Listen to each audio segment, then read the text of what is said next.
Não dá para Fala. falar do Botafogo sem falar do Textor e o que ele está fazendo com o futebol brasileiro e com esse jogo. Né? Querendo vetar juiz, né? Querendo... Tem um monte de coisa aí que o Botafogo, embora a CBF, vocês sabem que a CBF está processando o Textor e não o Botafogo, está processando, como diria Mauro César, o CPF e não o CNPJ. O Botafogo está querendo melar o futebol brasileiro, gente. Certo? O Botafogo... Não é o Botafogo. É o dono do Botafogo. Então, que o técnico do Botafogo e os jogadores do Botafogo têm com isso? Nada a ver, mas a partir do momento em que o dono do Botafogo quer vetar o árbitro do jogo por antecipação, ele está querendo melar o campeonato. Certo? Isso é o seu texto. Isso aí, eu acho que nós estamos misturando a confusão toda. Mas é claro, impossível pega não mal, misturar porque... Fica com uma imagem ruim. Não, eu não tenho nenhum problema disso. O Botafogo vai virar o time mais odiado do país por culpa do dono dele, como era o Vasco. Simplesmente isso. Esse texto, não dá para separar as coisas. Né?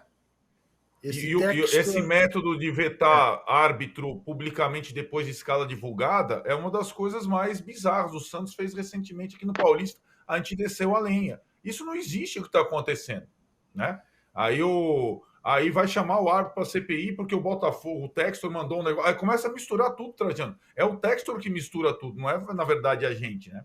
Ele que tem misturado. O Klaus, e ainda que o Klaus é um dos melhores que temos, ele entra em campo de qualquer jeito condicionado, né? Por qualquer coisa que ele vai olhar, vai decidir, a torcida já vai estar de olho, muda muito. É realmente um comportamento inaceitável que o Textor... Então é melhor Botafogo, os jogadores é melhor não entrar em campo contra o Flamengo. Esse João Textor é o Musk do futebol. Trumpista, de extrema-direita, é um débil mental. É isso que ele é. Ele é um parlapatão, garganta profunda. Tem esse ingrediente no jogo, o Mauro, da arbitragem. E só queria falar uma outra coisa, ainda sobre a questão do Flamengo e poupar jogadores. Pode ser o seguinte raciocínio: daqui a pouco vai ter Copa América, eu vou ficar sem metade do time, eu preciso fazer o máximo de ponto no brasileiro que eu puder. Então, portanto, ele está olhando para o brasileiro? Não. O Pedro domingo não começou jogando e não viajou. Né? Ele poupou no brasileiro. Né? Então é difícil entender. Contra São Paulo e Palmeiras. Eu não entendi muito bem essa estratégia. Vamos ver. Lá na frente, se der certo, a gente vai dizer, deu certo, ok. Mas até o momento, o negócio do mínimo estranho. E sobre o Botafogo, o Textor está inventando o chororô antecipado. O Botafogo já é um clube marcado por conta da história do chororô. Não estou falando isso de zoeira, é sério. Os rivais, especialmente do Flamengo, sempre sacaneiam, tiram sarro e tal. Antes do jogo, o que há de concreto contra Rafael Klaus? Acho que essa que é a questão. Tem alguma coisa concreta contra ele? Então, por que colocar em dúvida o árbitro a ponto de se sai da escala, não sai da escala? Isso não tem cabimento.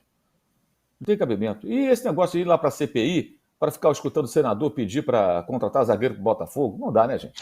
Não dá para levar demais, isso a sério. né, cara? Não dá para levar isso a sério, né? Pelo amor de Deus. A tarde inteira, aquele quase todo lá, para no final... o senhor poderia contratar zagueiro? Faça meu favor. Realmente. O fato é o seguinte, a SAF do Botafogo até agora, ela não gerou lucro para o João Textor, gerou? Não.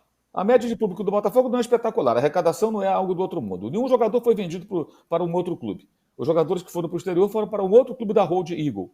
Né? Eles vão lá para o Molenbeek, vão lá para o Lyon, voltam para o Brasil. Tem dois que estão lá, Adrielson e o Perry, o Jefinho voltou.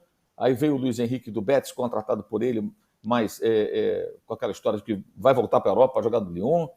Enfim, qual foi o grande negócio que foi feito até agora? E ele é um investidor, gente. Ele não está aqui para fazer caridade com o Botafogo. Ele está aqui porque é o negócio que ele tem. Tem clubes aí espalhados por diferentes países. E agora essa situação toda, ela está sendo uma cortina de fumaça que retira o olhar mais atento para essa questão. A SAF do Botafogo ela gera boas perspectivas de negócio para aqueles que nela investiram, né? O Textor e aqueles que apoiaram os investimentos que ele fez no futebol. Essa é uma pergunta que a resposta me parece óbvia. Até agora acho que não parece. Mas, porque eventualmente... de onde vem essa receita? Não está vindo essa receita. Grandes negócios não aconteceram. né? Eventualmente ele pode estar usando o Botafogo justamente para essas pontes, né? Pegar o PR, pegar o Adrielson, ou fazer como fez com Sim. o Luiz Henrique, né? De repente ele nem queira, lógico que ele não quer perder dinheiro, mas de repente ele pode usar o Botafogo apenas como um ponte mesmo, para fazer esses negócios que ajudam outros times que para ele podem ser mais importantes lá na Europa. Exatamente. Especialmente o Lyon. Ele quebra a cara também, né, Danilo? Não entendi, Juca, desculpa. Nos quais ele também tem quebrado a cara, né? Porque como é que está o Crystal Palace, como é que está o Lyon, né?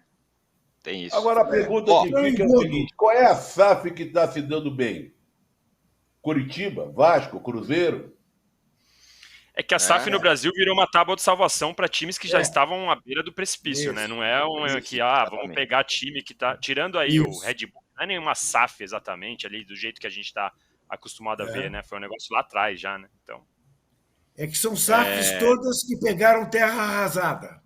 Vai demorar. Deixa eu falar.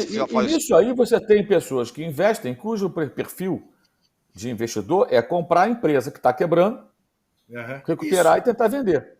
Isso no futebol é muito mais difícil, porque você não tem como fazer projeções de mercado, de faturamento, porque depende do resultado. E no caso específico do Botafogo, houve um momento de ter uma super safra, digamos assim, que seria o título brasileiro, que valorizaria, obviamente, o clube, e o título que estava nas mãos, escorrendo os dedos.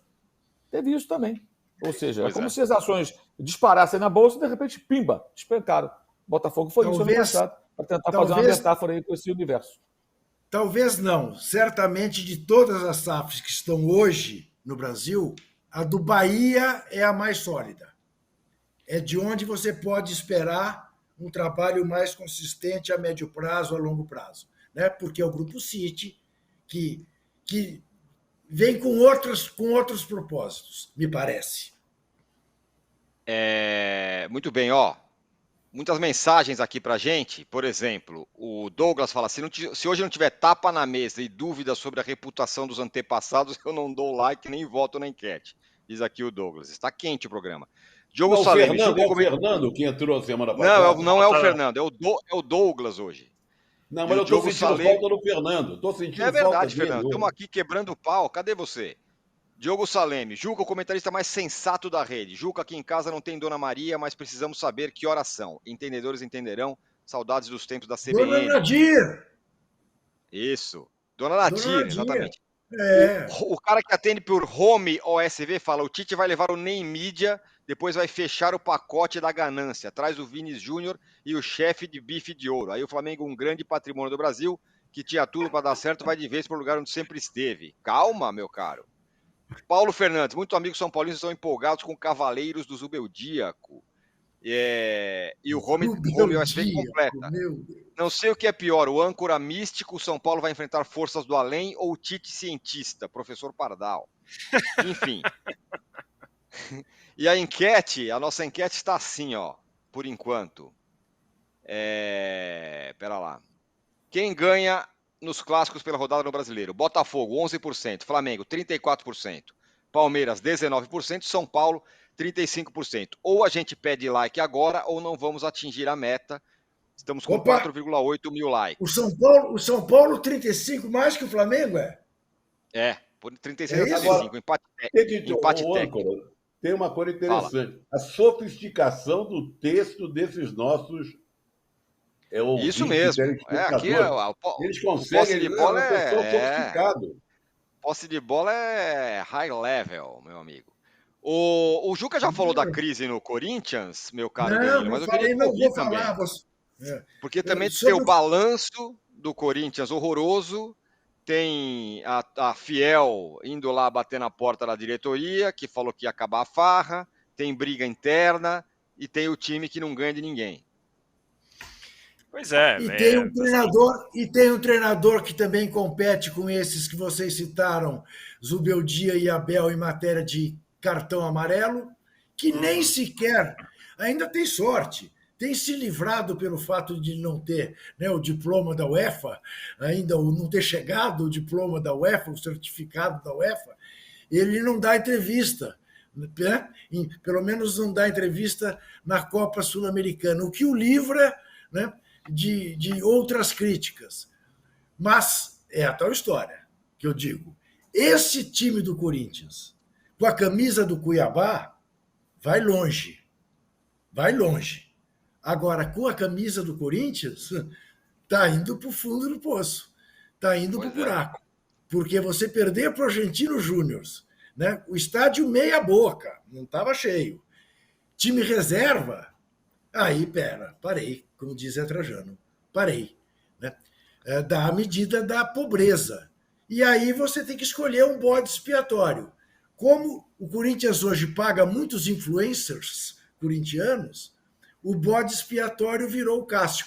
Não estou fazendo aqui a defesa, a crítica do Cássio. Ele mesmo admitiu que o gol que ele tomou era defensável, embora a falha maior não tenha sido dele, tenha sido do lado em que está o campeão de cartões amarelos e vermelhos, Fagner. Mas o Corinthians está naquela situação que você pode chamar, antigamente diria, no mato sem cachorro. E tem domingo agora o Fluminense do Diniz. Então, a perspectiva do Corinthians, aí eu sei que o Mauro vai dizer, não, pelo amor de Deus, esse raciocínio não. A perspectiva do Corinthians é cair fora rapidinho da Copa Sul-Americana, rapidinho da Copa do Brasil, perder para o Amazonas para tentar ficar na Série A do Brasileirão, porque a coisa está feia.